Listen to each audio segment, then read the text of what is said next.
எனக்கு ரொம்ப சந்தோஷம் தான். எனக்கு விஜய் அண்ணானா ரொம்ப பிடிக்கும்.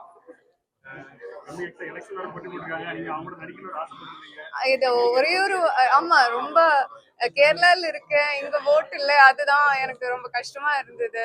என்னோட ஃப்ரெண்ட்ஸ் நிறைய பேர் விஜய் சார் ஃபேன்ஸ். அப்ப இது அந்த வருத்தம் இருந்தது எங்களுக்கு. ஐயோ, இந்த வாட்டி தமிழ்நாட்டுல போய் இருக்கலாமே ஓட் இல்லையேன்னு.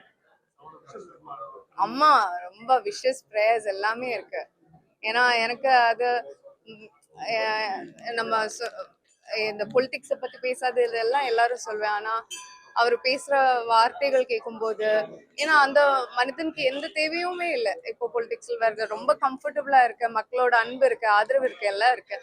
ஆனா இப்ப அவர் பொலிட்டிக்ஸ்ல வரணும்னா அவருக்கு மக்கள் மீது ஒரு அன்பு இருக்கு. அவருக்கு ஒரு திருப்பி எனக்கு கொடுக்கணும், எனக்கு இவ்வளவு கொடுத்த மக்களுக்கு எனக்கு திருப்பி கொடுக்கணும், அந்த அந்த ஒரு ஃபீலிங்னாலதான் அவர் வருது இல்ல. So I want to encourage that. எனக்கு அது பார்க்கும்போது ஏதோ ஒரு ரொம்ப பயங்கரமா இருக்கு, நல்லா இருக்கு பார்க்கும்போது. வரணும்னு ஆசை இருக்கு, ரொம்ப ஆசை இருக்கு. My prayers also. பார்க்கும்போது எல்லாம் மீடியால எல்லாம் பார்க்கும்போதும் அப்படிதான், மக்களுக்கும் அதே ஆசை இருக்குன்னு தோணுது. ஆனா நான் அது பேசக்கூடாது, மக்கள் தான் அதை பேசணும்.